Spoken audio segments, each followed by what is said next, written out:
So yun, yung ano, So hey guys, ayan, this is the part 2 of the Q&A Q&A about our friendship. So, ayun. The part 1 is posted on my channel guys, so better watch it first. Ayun. Bago yung video natin. Yes. Nasa description box yung link down below. So, ayun. Pang 11 question na tayo. 11 Kasi 1 to question. 10 yung sa akin. We have 20 questions. 11. Ooh, medyo interesting to. Where do you want to travel the most?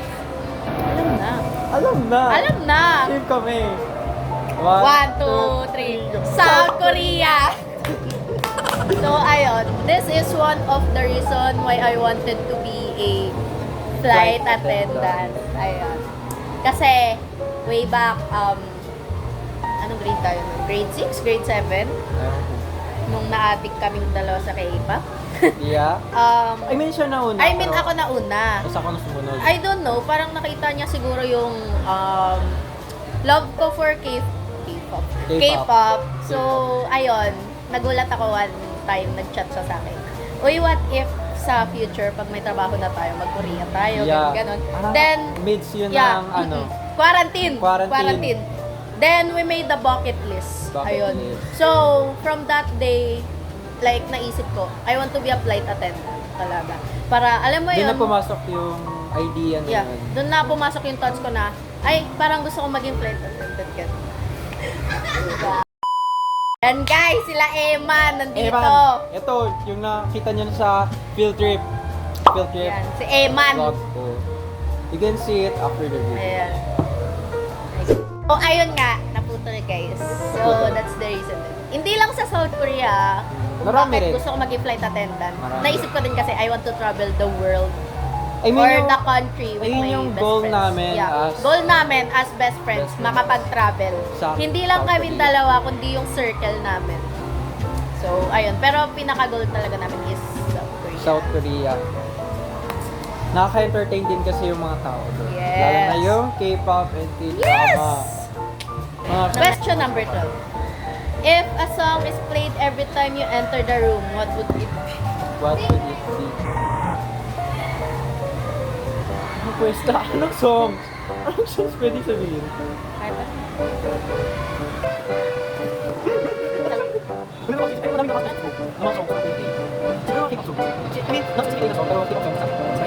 Ayun. Siguro yun ako sa playlist ko ng Spotify. Na? Yung Great Days White. BTS, right? Hindi, may ano kasi ako, playlist sa Spotify. Great Days White yung name. And yung mga song doon is mga something, basta, personal reason. So, may isa akong pinapatugtog doon na yun lang talaga pinapatugtog ko kahit ang daming songs doon sa playlist. Relate. For now, kasi dati, may isa akong pinapatugtog doon pero napalitan na. Like, everyday ko siya pinapatugtog. Yung dati kasi is Angel Eyes lagi. Angel Eyes by ABBA, yung lagi kong pinapatugtog. Tapos ngayon is, siguro last week ko lang siya nag-start patugtugin ng tuloy-tuloy. Siguro yun is, One Thing by One Direction. Oh, yung ano? Is you got that one thing. So get out. Basta, someone, may naaalala ako pag naririnig ko yung kanta. Ako K-pop songs lang kasi I mean summarize na yun na lahat ng mga K-pop songs talaga. Kahit ni isa, basta K-pop, maalala ko yung friendship namin. So kahit shuffle yun or specific na song yung tinutugtog, I think yun yung gusto kong i-play. Kahit anong song na K-pop, na lang. Are you a morning person or a night owl type of person? Depende. There are times na night owl ako, there are times na morning ako. Especially pag may kailangan puntahan sa umaga. Like kunyari kanina kasi meron kaming practice sa church ng 8 a.m. So gumising ako lang maaga. Makabanal. May practice kami. So kahit madaling araw na ako natulog, nagising pa rin ako na maaga. And there are times na pag alam ko namang walang gagawin or ano-ano lang, kahit gisingin niyo ako guys, hindi ako magigising. Buong araw talaga akong gabi na ako gigising. Kaya yan eh. Also, another fact walang about gala. our friendship is magkaiba kami ng religion. Yes. Siya, INC. INC or Iglesia ni Cristo, and ako is Catholic. Yes. Pero, wala namang I mean, Ang tawag doon? parang hindi naman siya Hadlang. hadlang sa friendship namin. Sa friendship. Ganun. We still respect each other's beliefs naman. Ako naman, I'm more like a night out person kasi more active ako tuwing gabi kasi doon lang ako may free time. Lalo na sa bahay, marami akong ginagawa sa umaga. I mean, hindi naman masyadong madami pero more on talaga night na nagiging active. And doon ko lang nagagawa yung mga gusto kong gawin. Kasi lahat naman tulog na, so, yeah. Ako lang yung gising. Kasi umaabot ako ng midnights. Uy! He was such that was midnight. Ano yung tatanin song doon? Midnight. Ano yun? Ano yun? Midnights become my afternoons. 14. 14. What would you change about yourself if you could? I think yung pagiging red flag ko. Cute ka pala. Kasi Bombastic side-eye.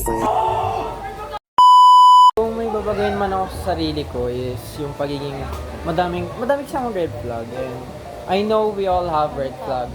Different types of red flags. Ayoko lang sabihin kung anong specific yun. Pero meron kasi ng attitude na if ayaw mo na sa akin, ayaw ko na rin sa'yo. Like, kahit simpleng mali mo lang, pwede kitang gantihan or Cut off. cut off. Ganon. Ba't di Like, mo ginantihan?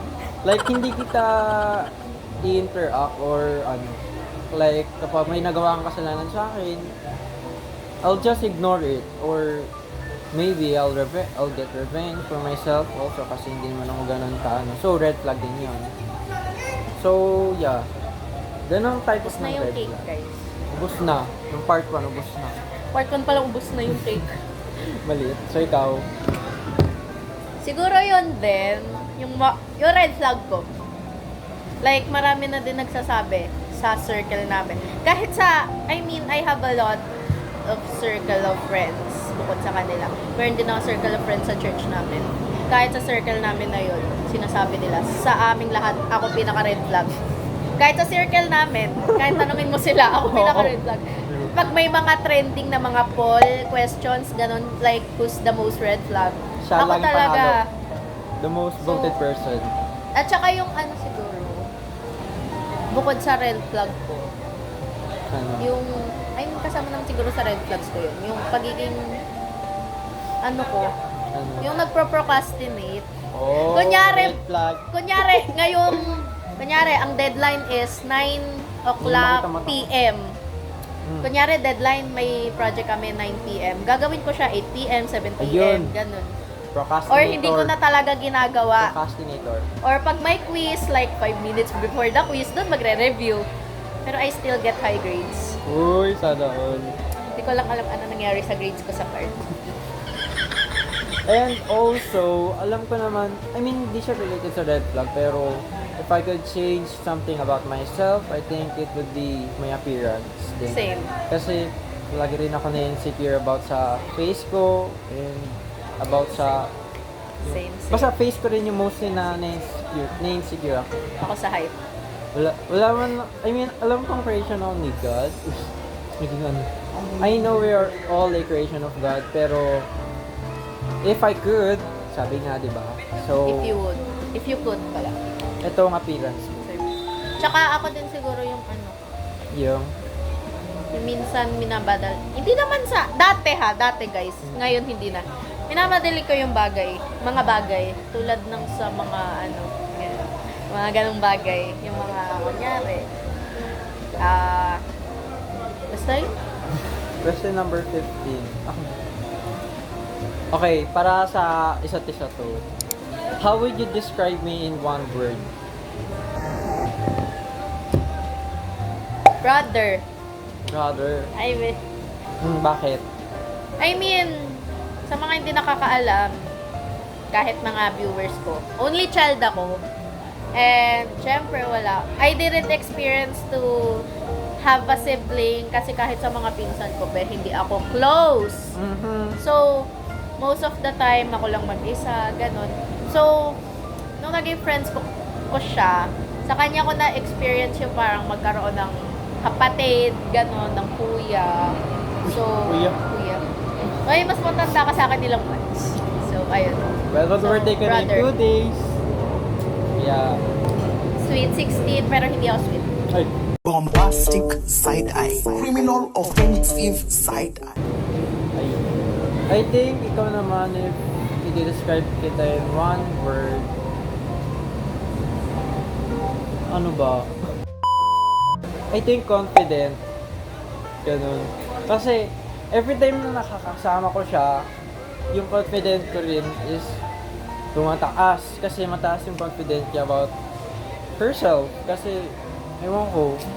And ako din nagsabi sa kanya na mag-vlog na siya. Rarely ko lang nakikita sa kanya yung pagiging insecure niya. So, Patag. hindi ko nakikita yung pagiging insecure niya. So, hindi ako nakahawa. Ganun. And, ano lang siya, confident lang siya sa kahit anong gawin niya. Hindi niya inisip yung ibang sinasabi ng mga ibang tao. So, yung confident ko din, tumataas. Ganun lang yun. Like, a relation sa friendships na. Ayan, 16. What is the most random thing you've done together? Ano ba? Last year? Oh, Like grade 9. I mean, sa mga nakakaalam po, kagaya ng sinabi ko kanina sa first part ng video, ng part 1, hindi siya pinapayagang gumala. I mean, rarely. Okay. So, ayun, siguro yung last year, like, nagulat ako in the middle of the class. Sabi niya, pre, tara gala. Gala. Like, bigla siya nag-aya ng gala out of nowhere. I think ngayon na rin yung naisip ko. Ang random, like, nasa room lang ako nung lumapit siya sa akin. Sabi niya, Beta, nagala. Gala. Ano sabi ko, ha, saan? Rarely na lang ako Without pinapayagan. even asking his parents if pwede ba siya gumala. Yun. Yun. Parang Ay- ang random niya doon. Yung February. Yes. Yeah, I remember. Oo, random yun. Kasi hindi yun planado. Grabe. Hindi yun planado. Inano ko lang siya. In-invite ko lang. Inano ko lang siya. Like, nag-aya siya, tara Okay. badminton. Pero hindi naman siya nagdala na raketa. Hindi kami naglaro. Hindi siya naglaro. Kumain lang kami doon. So, yung pumunta kami ng Lancaster Square. And I don't know if you know that place, pero pumunta kami doon kasi... Search nyo na lang. And here are some pics. Panahong naubos pera ko, tandang-tanda ko yan. May 500 ako noon, pag uwi ko, 20 na lang pera ko. Ang random kasi noon, like, hindi namin alam kung anong gagawin namin doon. And park lang yun kung saan... park lang yun na pwede kang maglaro and... Kumain. yung mga ganun-ganun. At plan lang namin, sabi ko lang is mag-badminton kami. Hindi Sabi naman niya natuloy. hindi kami gagastos. So, hindi ako nakahingi ng pera sa parents ko. Ayan. Kaya ako pa naman ayoko ginagastos yung pera ko. Well, wala tayo naggawa. Kasi nagutom tayo. Ang dami rin namin ginawa. No? Yeah. Tapos nag-Korean store pa kami. Unexpected. Yeah. Ang dami ko rin nagastos doon, no? Sa mga kapatid. Next ko. Anong question? 17. Okay. Question number 17. If I were stranded on an island, what items could I not live without? Alam ko Ako? na. Hindi. Ikaw. Ako muna. Sige. Pagkain. Eme. Kain. Oo, pagkain, syempre. Exempted na yung pagkain, tubig dyan. Kasi we all know, walang Oo. taong mabubuhay nang walang pagkain ng tubig. Pero ano yung specific thing na hindi mo kaya mabuhay without? Damit, charis. Okay, accepted na din yan. Accepted na rin Okay, yun. yung mga basic needs. Like, Hindi. Accepted na lahat ng basic needs natin. Oh, your hi! Korea. Ano? I think may naisip ako. Siguro... Hi! Hello. Kasi pag nag-phone ako, wala namang signal doon. Eh di anuin ko din yung phone. Tsaka walang saksakan. True. So, siguro, ano tawag? Ano? Wait. Yung pocket knife. Oh, same thought. Ayun din naisip ko. Knife. Pocket knife. Like lahat nandun na. Oo. Kasi, kunyari, may buko, di ba? Paano mo bubuksan yun? Alam nga namang kagatin mo. Eh, na-stranded ka nga doon sa Oo. island na yun. And siguro yung teddy bear ko. Ano ba? Which is yung pink. Ako rin, knife kasi Hindi ako makakatulog nang wala yun. kasi kunyari ngayon nga may buko na something that I have to eat. Uy, Hindi siya bear, pero penguin siya. penguin na stuff toy. Hindi ako makakatulog nang wala yan. And also if may danger doon na mangyari, Oo, like pwedeng. may wild animals, Pwedeng. Safety na rin yung part. Yes. Kahit Next. na hindi ako marunong sa combat, but at least I could Pwedeng. protect myself from getting harmed. And how do you describe my fashion sense? Fashion, I think sa'yo, matatawag ko sa'yo is sometimes vintage, sometimes din is aesthetic. Kasi marami kang clothes na ang dami mo pwedeng i-pair and at the same time, same din yung like maganda siyang tignan sa'yo and I think maganda, I think bagay rin na sinusuot mo yung ganong type na fashion. Na, Fashion sense niya, ano? aesthetic na K-pop. Ooh. So, ayun guys, nagpipilit na silang mag-grade pool, so bibilisan na lang natin. Listen na natin. So, ayun, fashion Aesthetic na sense. K-pop. Yes. Yeah. So, ayun. Kasi I think yung mga damit ko rin is inspired din sa K-pop. So, medyo bagay din yung mga sinusuot. 19. Question number 19. What is my name in your phone contacts? Ano? Unknown. Ayan. Yeah. Ako naman, yung ano ko sa kanya, nickname is Bliss Honey rin, pero in Korean, Korean characters. Like this. Tapos may emoji na hindi ko maalala. Heart ba yun or ano. Question number 20. Last question! Last question. Kasi nagmamadali na kami, naaya na kami doon. Oh, mag-wait So, muna. ayun. Recommendation on how you could last your friendship together. Nasagot na namin kanina is Pero, sabihin pa rin namin. loyalty and trust lang, guys. Yun. On each other. Yes. Sa lahat ng naging friends ko sa buong mundo, ito lang yung nag-stay Yes. and yung naging loyal sa akin. Same goes with siya lang yung tumagal na 7 years, guys. Simula grade 3 hanggang grade 10. Imagine, may away pa kami between that. Pero Pero, hindi kami nag-friendship over. And muntik lang. And I think marami rin kaming naranasan na mga side Yes. things na naging masama sa isa't isa. Pero hindi yun naging hadlang para mag-friendship over kami. Yes. So, I think sabi nga, stay faithful and Oo. stay strong. Not only sa relationship, but also in friendship. Kung gusto nyo mapatagal talaga yung friendship na yun, ayusin nyo yung problems nyo. And if possible, intindihin nyo rin yung mga situations. Lalo na if mahirap yung situation na nangyari sa inyo, yes. if possible, intindihin nyo na lang yung isa't isa. Kasi that's all you can do to each other. Yes. I agree with you. Yes na siya. Yes. So, ayun. We will end this End this video video. na. So, ayun. Thank you. Outro!